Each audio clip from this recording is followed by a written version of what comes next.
Hello दोस्तों, कैसे हैं आप लोग। मैं आशा करता हूं कि आप लोग स्वस्थ होंगे। जो स्वस्थ रहिए, मस्त रहिए और मन लगा के पढ़ते रहिए। दोस्तों, आज की क्लास आप लोग बताने वाला हूं social science geography chapter number दोस्तों 4 है परिवहन, संचार एवं व्यापार।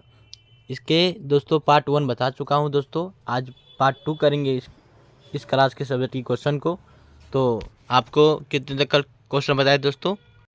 कल आपको 1 से लेकर 20 तक क्वेश्चन बताए थे। आज 21 से शुरू करेंगे दोस्तों। तो इस क्लास तो आप लास्ट तक देखिएगा। पार्ट 1 वाला वीडियो आप नहीं देखे हैं तो प्ले लिस्ट में वीडियो है, आप जाके देख ले। चलिए आज की क्लास को शुरू करते हैं एक मोटिवेशनल पोइट के साथ। पोइट है दोस्तों, दौड़ पर सब कुछ लगा है, हम रुक नहीं सकते। दौड़ पर सब कुछ लगा है, हम रुक नहीं सकते। टूट सकते हैं मगर हम टूट सकते हैं मगर हम झुक सकते नहीं। टूट सकते हैं मगर हम कभी झुक सकते नहीं। चलिए इसी मोटिवेशनल कोट के साथ इस क्लास को आगाज करते हैं। इस क्लास को आप लास्ट तक देखिएगा। चलिए शुरू करते हैं आज के क्लास को।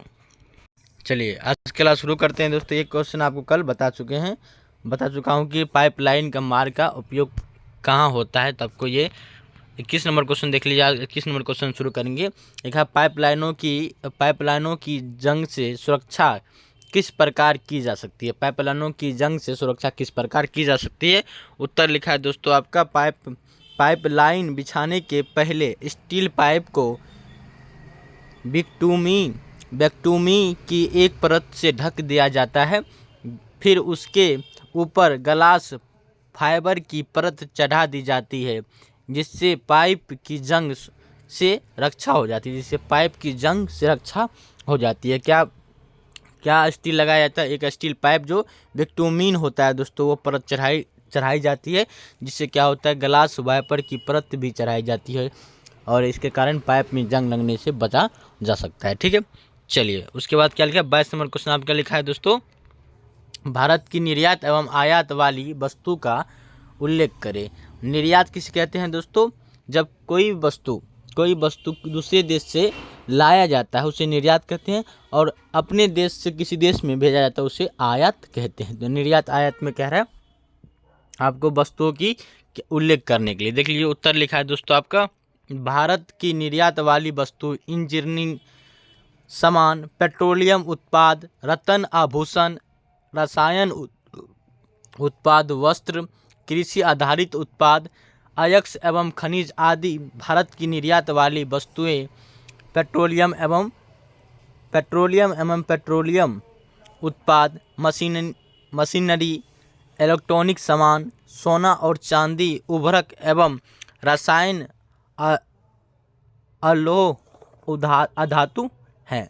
एक बात देख लीजिए, ये क्या है, निर्यात वस्तु क्या है। यानी निर्यात वस्तु मतलब होता है हम जो दूसरे देश को देते हैं दोस्तों, निर्यात मतलब वो क्या कह देते हैं, इंजीनियरिंग सामान, पेट्रोलियम उत्पाद, रत्न आभूषण देते हैं, रसायन उत्पादन, वस्त्र, कृषि आधारित जितने भी उत्पाद होते हैं, अयस्क एवं खनिज आदि भारत की क्या होती है, आयात वाली, ये निर्यात वाली वस्तु होती है। और आयात वाली वस्तु कौन सी होती है, ये पेट्रोलियम उत्पाद, मशीनरी, इलेक्ट्रॉनिक सामान, सोना और चांदी, उर्वरक एवं रसायन, ये क्या है, अलोह अधातु आदि होते हैं। ठीक है, देख लिया, स्क्रीनशॉट ले लीजिए। बढ़ते हैं अगले क्वेश्चन की ओर।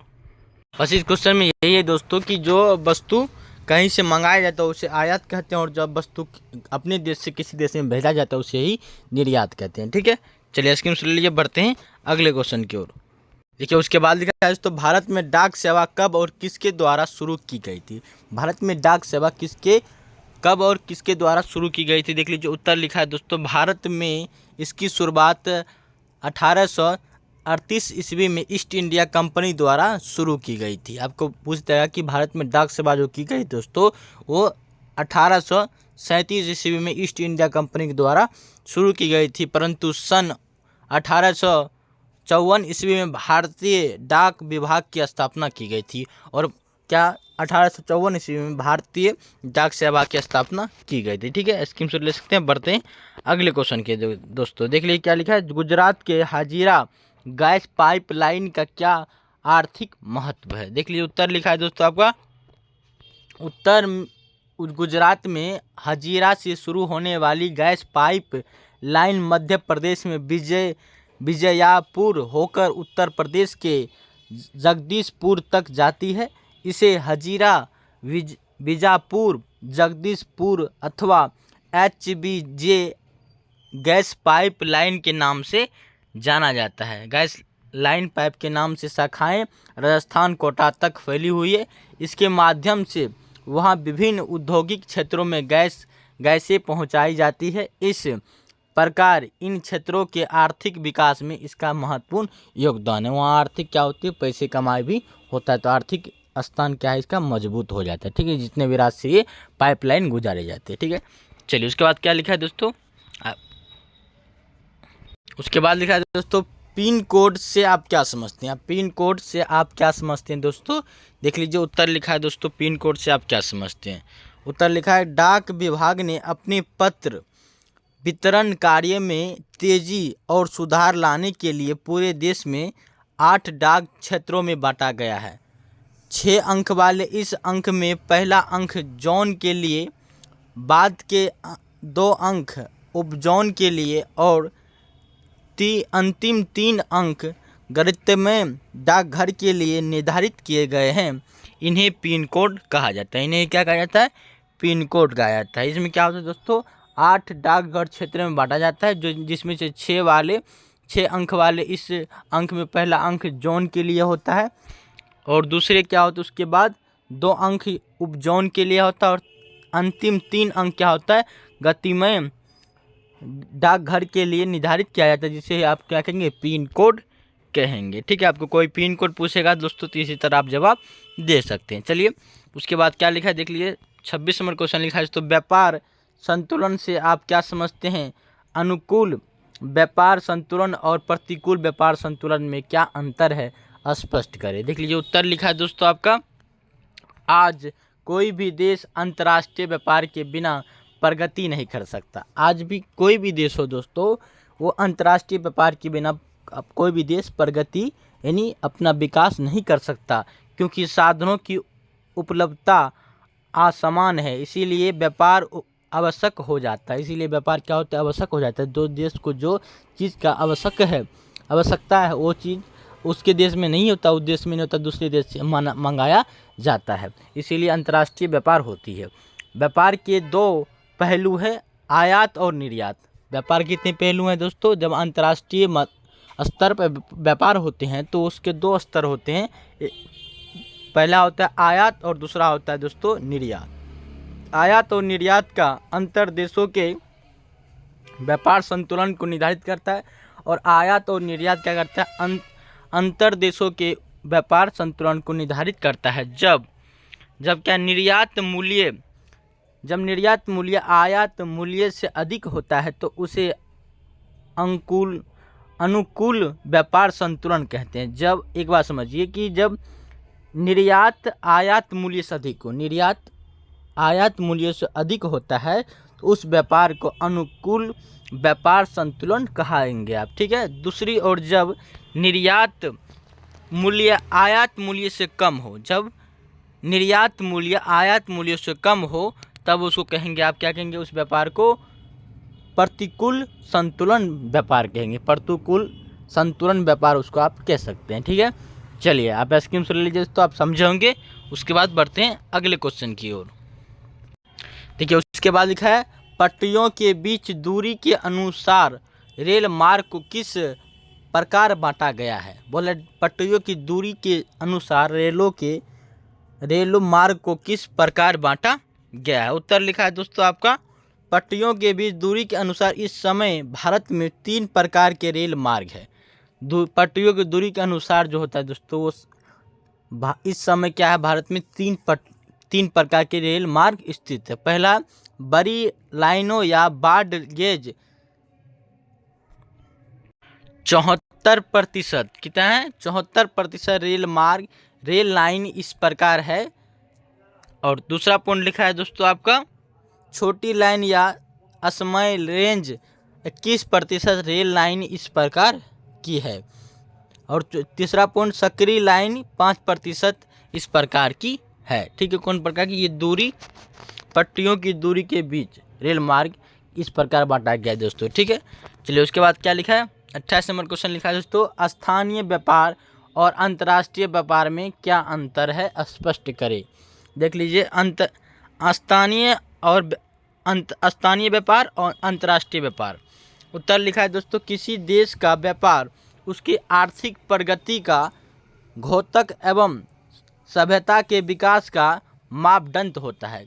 किसी भी देश के व्यापार जो होता है वो उसके आर्थिक प्रगति का घोतक एवं सभ्यता क्या होता है, विकास का मापदंड होता है। यदि एक देश में एक क्षेत्र से दूसरे क्षेत्र या एक राज्य से दूसरे राज्य में वस्तुओं का लेन देन या व्यापार होता है तो उसे स्थानीय व्यापार कहा जाता है। जब आपको कोई स्थानीय व्यापार पूछेगा तो आप ये जवाब दे सकते हैं, यदि एक देश से एक क्षेत्र से दूसरे क्षेत्र में जाते हैं या एक देश से दूसरे देश में जाते हैं या एक राज्य से दूसरे राज्य में वस्तुओं का क्या होता है, आदान प्रदान होता है या लेन देन होता है, उसी को आप स्थानीय व्यापार कह सकते हैं। ठीक है। परंतु दूसरी ओर जब दो देशों के बीच वस्तुओं का लेन देन हो, जब दो देशों के बीच क्या हो, वस्तुओं का लेन देन हो, तब उसे अंतर्राष्ट्रीय व्यापार कहेंगे। देख लीजिए, यहाँ साफ बात है दोस्तों। जब आपको पूछेगा स्थानीय व्यापार किसे कहते हैं, स्थानीय मतलब निजी क्षेत्र के व्यापार, यानी अपने ही क्षेत्र के जब आदमी लेन देन करे या कुछ वस्तुओं का लेन देन करे तो व्यापार करे तो उसी को कहेंगे स्थानीय व्यापार। जैसे किसी भी एक राज्य से दूसरे राज्य में जब व्यापार हो, जब एक राज्य से दूसरे राज्य में व्यापार हो, यानी यूपी से दिल्ली में व्यापार हो, यूपी दिल्ली से कुछ वस्तुओं का लेन देन करते हैं तब उसको स्थानीय व्यापार कहेंगे। वही अगर भारत और चीन व्यापार करते हैं, अपने वस्तुओं के आदान प्रदान करते हैं, वस्तुओं के लेन देन करते हैं, तब उसको अंतर्राष्ट्रीय व्यापार कहेंगे। क्या कहेंगे, अंतर्राष्ट्रीय व्यापार। और जब वही दो राज्य के बीच व्यापार हो रहा है उससे कहेंगे स्थानीय व्यापार। ठीक है, चलिए इसको समझेंगे। उसके बाद देख लीजिए क्या क्या लिखा है दोस्तों। इसमें परिवहन का माध्यम स्थान मार्ग, जल मार्ग, वायु मार्ग कोई भी हो सकता है। इसमें इस व्यापार में क्या हो सकता है, परिवहन का साधन होगा स्थान मार्ग मतलब गाड़ी से आप चल सकते हैं। जल मार्ग यानी आप अंदर से जल के थ्रू जा सकते हैं, यानी कोई जल यान के थ्रू जा सकते हैं। वायु मतलब हवाई जहाज, ये जो होता है दोस्तों इसके माध्यम से आप व्यापार कर सकते हैं, ये भी साधन होता है। ठीक है, चलिए समझेंगे, स्क्रीनशॉट आप ले लीजिए। बढ़ते हैं अगले क्वेश्चन की ओर।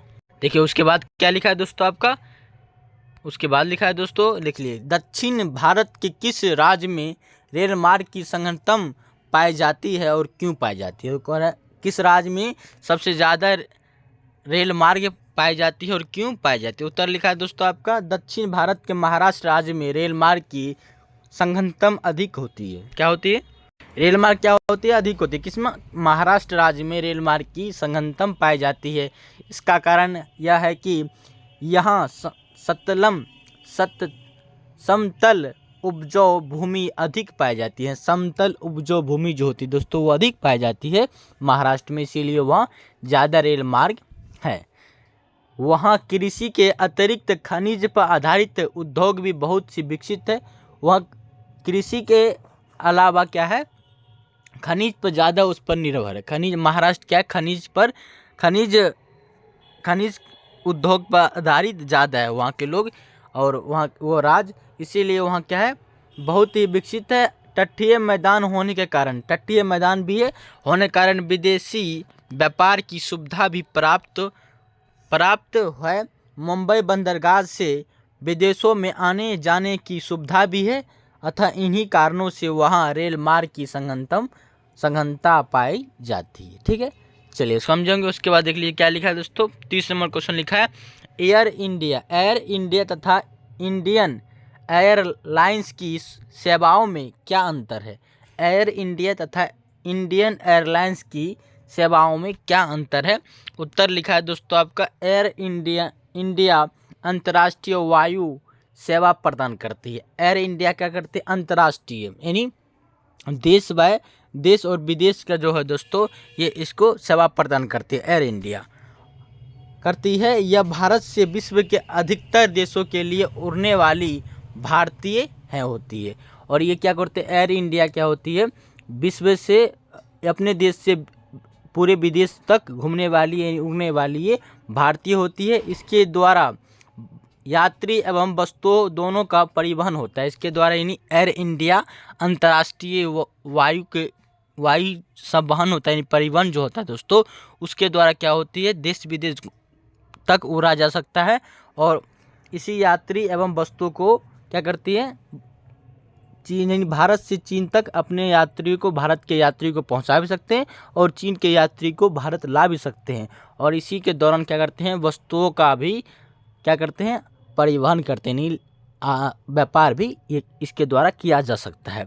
भारत का 103 देशों के साथ द्विपक्षीय विमान सेवा समझौता है। और बोला भारत के 103 देशों के साथ द्विपक्षीय विमान समझौता किया गया है। उसके बाद देख लीजिए क्या लिखा है दोस्तों, इंडियन एयरलाइंस जिसे इंडिया भी कहा जाता है, इंडियन एयरलाइंस जिसे इंडिया भी कहा जाता है, वह घरेलू सेवाएं उपलब्ध कराती है, वो घरेलू सेवा उपलब्ध कराती है। घरेलू उड़ानों के अलावा यह नेपाल, भूटान, पाकिस्तान, अफगानिस्तान, बांग्लादेश, श्रीलंका, म्यांमार के लिए भी वायु सेवाएं प्रदान करती है। ये सारे देश भी जा सकती है। जैसे दिल्ली से हमको पंजाब जाना है, दिल्ली से हरियाणा जाना है, तो इसके लिए क्या है दोस्तों, दिल्ली से मुंबई जाना है या मुंबई से दिल्ली आना है, इसके लिए कौन सी सेवा प्रदान करती है और किस एयरलाइंस में जाएंगे आप, तो इंडिया एयरलाइंस में जाएंगे। ठीक है, ये क्या होती है, ये नेपाल, भूटान, पाकिस्तान, अफगानिस्तान और बांग्लादेश, श्रीलंका, म्यांमार भी ये जा सकता है। ठीक है, चलिए इसको समझेंगे, स्क्रीनशॉट आप ले सकते हैं। बढ़ते हैं अगले क्वेश्चन की ओर। और क्वेश्चन समाप्त हो गया दोस्तों आपका, 1 से लेकर आप 30 तक क्वेश्चन किए। पार्ट 1 वाला वीडियो में आप कितने किए थे, पार्ट 1 वाला वीडियो में 1 से लेकर 20 तक क्वेश्चन किए थे। अगर वो पार्ट 1 वाला वीडियो नहीं देखेंगे दोस्तों, प्लेलिस्ट में वीडियो आप जाके देख सकते हैं। आज की क्लास में आपको पार्ट 2 बताए और 20 से लेकर आपको 30 तक क्वेश्चन बताए। ठीक है, चलिए सारे क्वेश्चन को आप समझेंगे, नहीं समझे दोस्तों दोबारा वीडियो देख लीजिएगा। और दोस्तों अभी तक हमारे चैनल पर आप नए हैं तो चैनल को सब्सक्राइब कर लीजिए आप, और आपके लिए वीडियो थोड़ा भी यूजफुल बना तो वीडियो को लाइक कर देंगे और अपने दोस्तों के पास ज़रूर शेयर करेंगे। चलिए आज के लिए इतना ही, मिलते हैं अगली वीडियो के साथ, अगले सोच के साथ। तब तक के लिए जय हिंद दोस्तों, जय हिंद।